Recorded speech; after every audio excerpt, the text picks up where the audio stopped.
غادة عبد الرازق بتاكل شوكولاتة قبل النوم، ونجوم متفقين على مشهد واحد في كل المسلسلات بطريقة مختلفة، وظهور حملة حياة كريمة و100 مليون صحة وتكافل وكرامة، كواليس محدش أخد باله منها في مسلسلات رمضان 2024. يا ترى إيه هي أبرز الكواليس دي وإزاي محدش اتكلم عنها؟ يلا بينا نحكي الحكاية عندنا وبس في فيديو جديد من حكاوينا.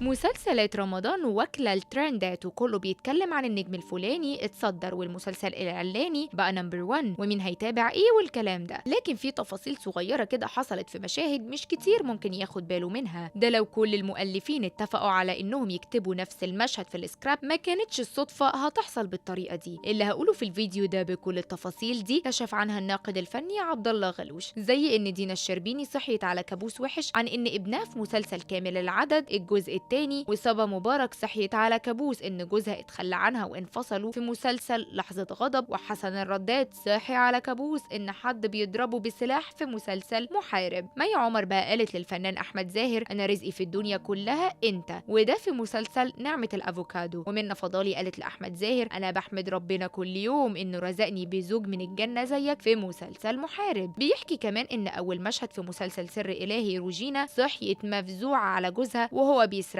واول مشهد في امبراطورية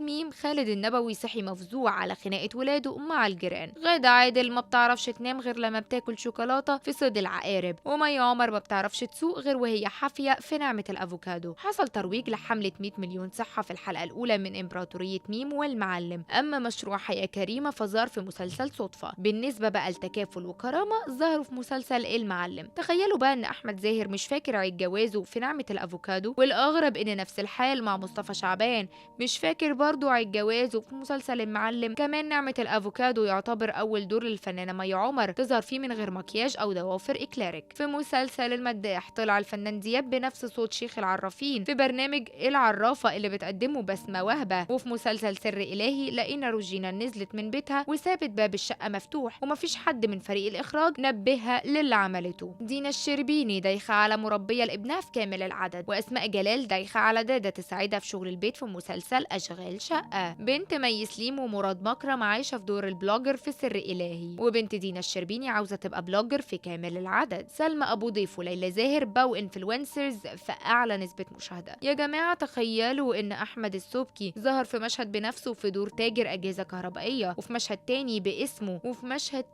باسمه في أغنية لمحمود الليثي. مصطفى غريب بقى في بابا جه وأشغال شقة دمه أخف من مصطفى غريب في الكبير قوي الجزء الثامن. عفاف شعيب عملت جمعية علشان تجوز ابنها حسن الرداد في محارب لما تقبضها، وروجينا عملت جمعية عشان تجوز اختها نهى عابدين في سر إلهي. مشهد سهر الصايغ لما عرفت ان عندها لوكيميا في مسلسل المعلم، ومشهد يسرى اللوزي وهي بتخسر الجنين بتاعها في صلة رحم، ومشهد اعتراف احمد بدير للفنانة روجينا ان ابنه هو اللي اتخانق مع اخوه في سر إلهي. من اكتر المشاهد اللي كان فيها صدق في الحلقة الاولى من مسلسلات رمضان. عبد الله غلوش شايف ان افضل حلقة أولى من كل مسلسل هي إمبراطورية ميم أعلى نسبة مشاهدة، وبابا جه ومسار إجباري والمعلم ونعمة الأفوكادو والحشاشين وصلة رحم وحق عرب وسر إلهي. بيحكي كمان إن التترات معظمها حلوة ومختلفة فيها أفكار كويسة، بس أكتر 3 تترات علقوا معاه سر إلهي إمبراطورية ميم والمعلم. عفاف شعيب في محارب، وأحمد بدير في سر إلهي، وجنين يسرى اللوزي في صلة الرحم، ما أبرز ضحايا اليوم الأول من رمضان.